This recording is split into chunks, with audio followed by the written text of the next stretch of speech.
बोलती पुस्तके. ज्यांना वाचनाचा नाद, त्यांना बोलती पुस्तके घाली साद.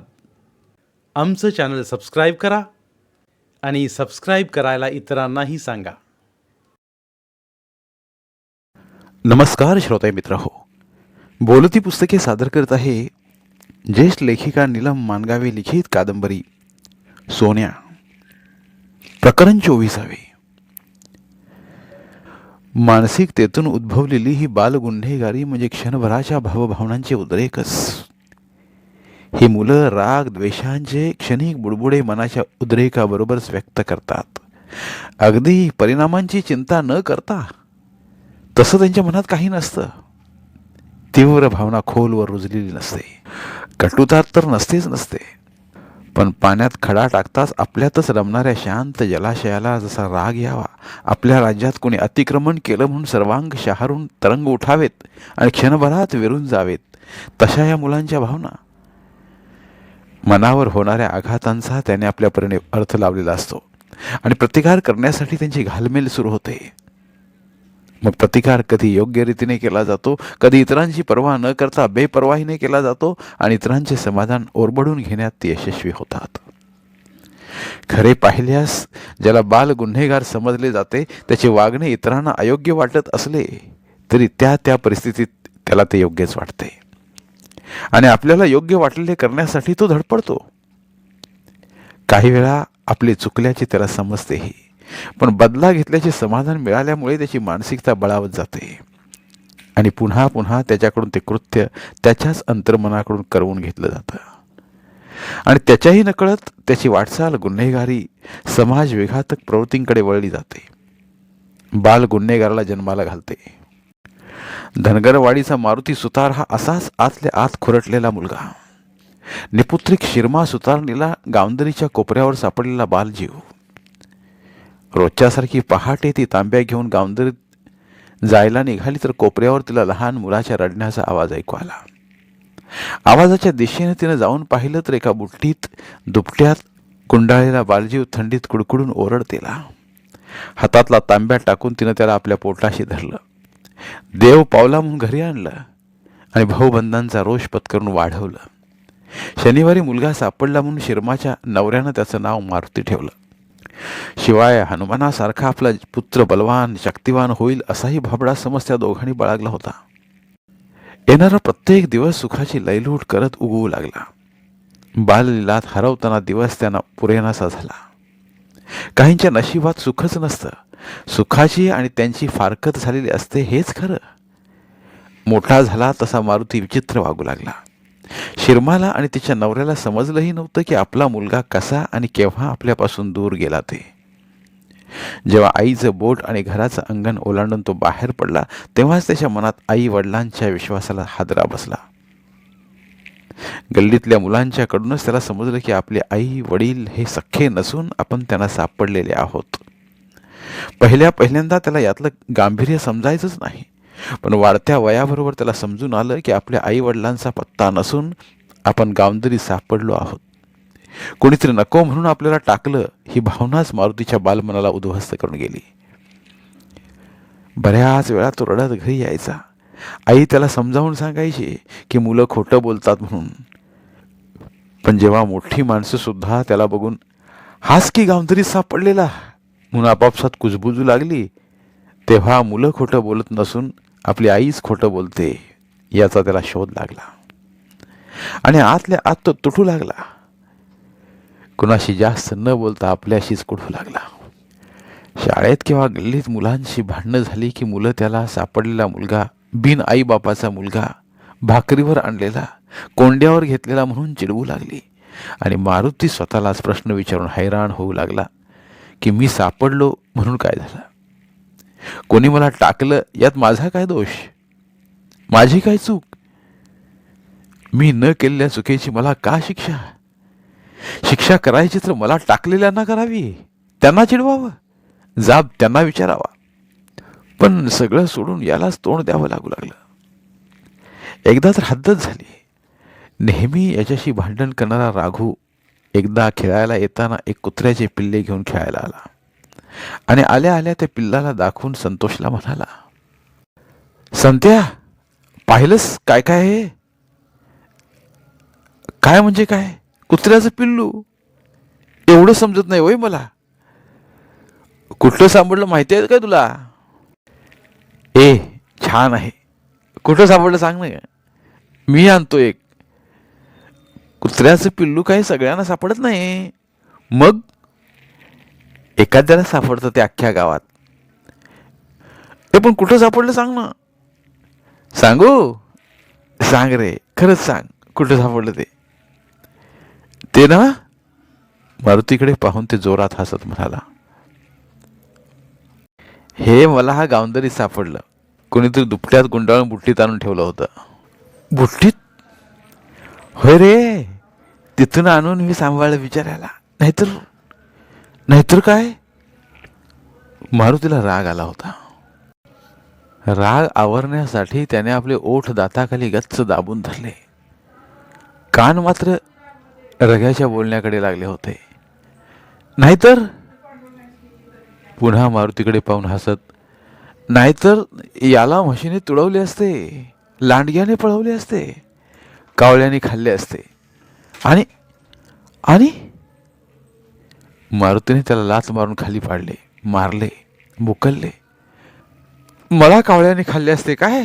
लांडग्याने पळवले असते, म्हशीने तुडवले असते?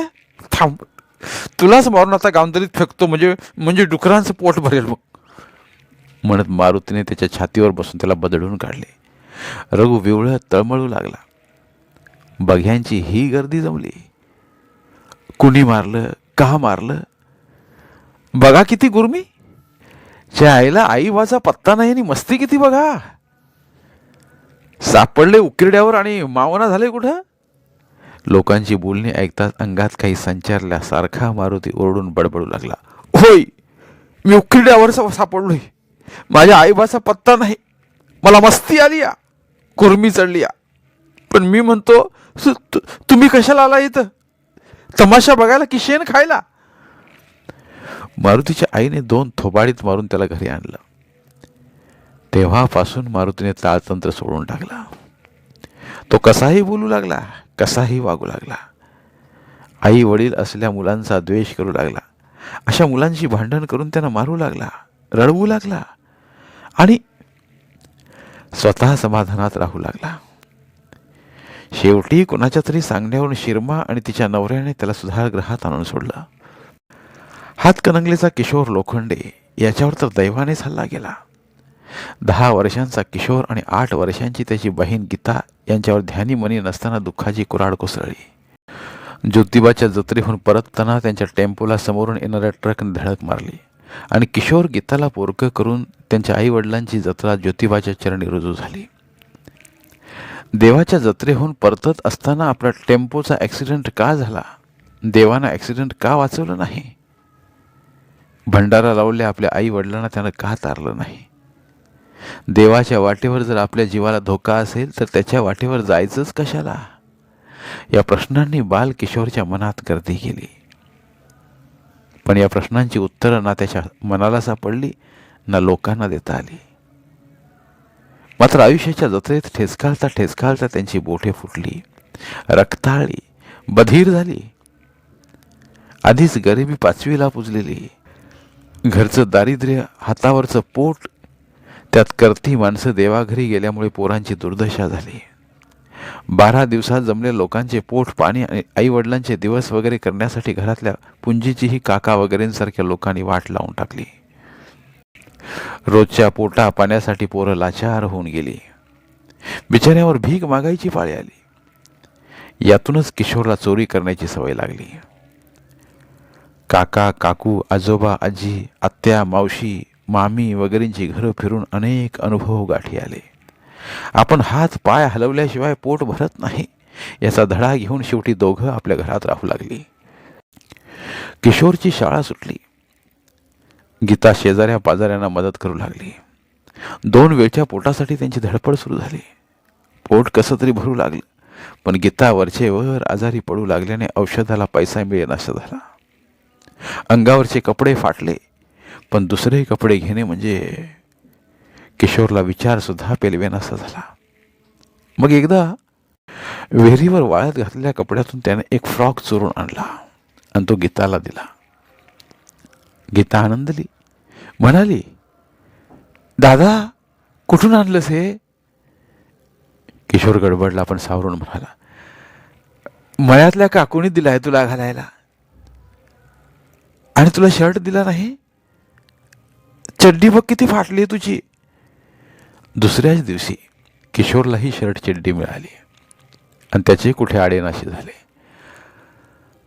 हळूहळू किशोरच्या चोऱ्या लोकांना समजून येऊ लागल्या. पण पोरकी पोरं म्हणून लोकांनी दुर्लक्ष केले. कधी रागावून, हलकीशी चापट मारून, तर कधी ताकीद देऊन त्यांना सांभाळून घेतलं. आपल्याच डोळ्यावर कातडं ओढून घेतलं. एकदा गीतानं दिवाळीत नव्या फ्रॉकसाठी हट्ट केला. किशोरनं तिला समजावलं की मोठा झाल्यावर नवा फ्रॉक आणून देतो म्हणून. पण तिच्या मैत्रिणीनं नवा फ्रॉक घेतला होता म्हणून तिलाही तो हवाच होता. शेवटी न जेवता ती दिवसभर रडत बसलेली पाहताच त्यानं तिच्यासाठी एक नवा फ्रॉक बाजाराच्या दिवशी रस्त्यावरच्या दुकानातून चोरला. हट्ट करून हवी ती वस्तू मिळते हे लक्षात येताच ती हट्टाने काही मागू लागली आणि किशोर ती पुरवू लागला. एकदा कानातल्या रिंगासाठी तिने हट्ट धरला. म्हणाली, दादा मला कानातल्या रिंगा आणून देशील? सोन्याच्या? सोन्याच्या रिंगा? होय, मला फार आवडतात रिंगा. देईन ह, मोठा झाल्यावर देईन. नको, मला आत्ता पाहिजेत. अगं पण आत्ता कुठून आणू मी? ते मला काही सांगू नकोस, ती रडत म्हणाली. तू रिंगा दिला नाहीस तर मी जातेच कुठेतरी पळून. नको ग, नको, पळून जाऊ नकोस. देईन मी तुला रिंगा आणून, मग तर झालं. गीता हसली आणि पवाराच्या काकूंचा तिजोरीतल्या दागिन्यांचा डबा त्याला दिसू लागला. रोज तो पवारांच्या राजाबरोबर खेळायला त्यांच्या घरी जायचा. बऱ्याच वेळा त्याने तो डबा तिजोरीत पाहिला होता. तिजोरीला कुलूप लावत नसल्याचेही त्याला माहीत होते. रोज खेळता खेळता तो संधीची वाट पाहू लागला आणि मग एक दिवस त्याला संधी मिळाली. किशोर आणि राजा राजाच्याच घरी खेळत बसले असताना राजाची आई 15-20 मिनिटात येते, कुठे जाऊ नका घर सोडून असं सांगून बाहेर निघून गेली. दोघं सापशिडी खेळात रंगून गेली. एवढ्यात आईस्क्रीमवाल्याची आरोळी ऐकू येताच किशोर उठला आणि बैस रे, मी आईस्क्रीम घेऊन येतो दोघांना म्हणून पळून गेला. किशोरच्या डोळ्यांसमोर विचारांचा साप वळवळू लागला. समोरची तिजोरी, तिजोरीतला दागिन्यांचा डबा साथ घालू लागला. दादा मला सोन्याच्या रिंगा हव्यात म्हणणाऱ्या गीताचा रडवेला चेहरा त्याला स्वस्थ बसू देईना. अरे उठ, आलेल्या संधीचा फायदा घे. हाताच्या अंतरावर दागिन्यांचा डबा आहे, घे डबा आणि उचल रिंगा. विचार कसला करतोयस? साप शिडीचा खेळ खेळतोयस ना? अरे मग समोर शिडी आलेली असताना वर जाणं का टाळतोस? चल उठ, उचल पाय, चढ शिडी आणि घे त्यातल्या रिंगा. एक जोड रिंगा हरवल्या तर राजाच्या आईला काय फरक पडणार आहे असा? आपल्या मुलींनाच हरवल्या असतील म्हणून ती त्याच्यावर विचार सुद्धा करणार नाही. मग तू काय एवढा विचार करतोस? माहित आहे का तुला गीताला किती आनंद होईल रिंगा पाहून? आता उठ रे बाबा, उठ, उचल पाय. आणि किशोरने पाय उचलला. तिजोरी उघडून दागिन्यांचा डबा त्याने हातात घेऊन उघडला. त्याचे डोळे दिपले. एवढे चमचमते दागिने त्याने कधीच पाहिले नव्हते. अलीबाबाची गुहा सापडल्याचा त्याला आनंद झाला. डबा घेऊन तो खाली बसला. त्यातल्या एका छोट्या डबीने त्याचे लक्ष वेधून घेतले. ती डबी त्याने उघडून पाहिली. आतल्या चमकत्या रिंगा पाहताच त्याला गीताची आठवण झाली. मस्तच दिसतील या रिंगा गीताला. आपल्याशीच पुटपुटत त्याने डबीसह रिंगा आपल्या खिशात टाकल्या. डब्याचे झाकून लावून तिजोरीत ठेवण्यासाठी तो उठला आणि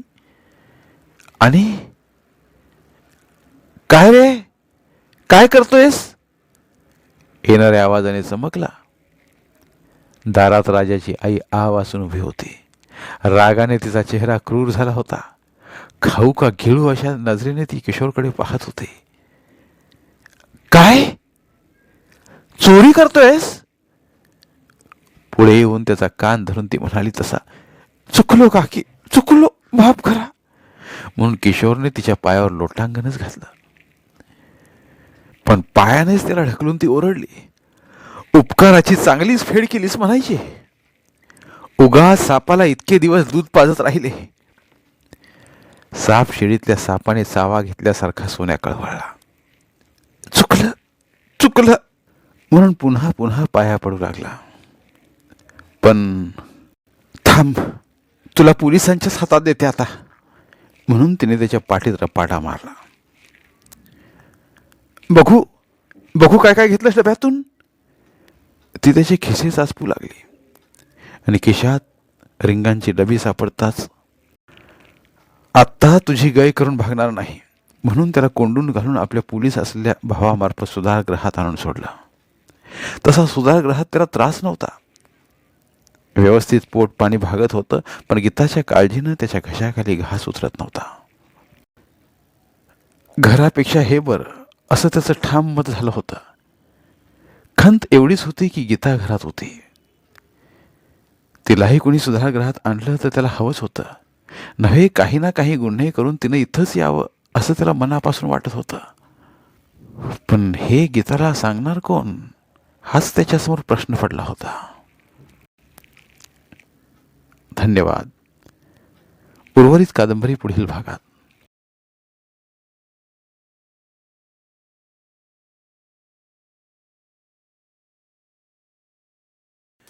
धन्यवाद. प्रिय श्रोते मित्र हो, आपल्यासाठी एक आवाहन. आमच्या चॅनलच्या प्लेलिस्ट विभागात तुमच्यासाठी शेकडो कादंबऱ्यांचे ऑडिओ बुक्स उपलब्ध आहेत. तिथे प्रत्येक कादंबरीचे सर्व भाग एकत्रित मिळतील. त्यामुळे सध्या सुरू असलेल्या क्रमशः कादंबरीच्या पुढील भागासाठी वाट पाहण्याची गरज नाही. तुमच्या वेळेनुसार तुम्ही संपूर्ण कादंबरी सलगपणे ऐकू शकतात आणि साहित्याचा आस्वाद घेऊ शकता. कृपया आमच्या चॅनलच्या होमपेजवर जाऊन प्लेलिस्ट चेक करा आणि तुमची आवडती कादंबरी निवडा. धन्यवाद.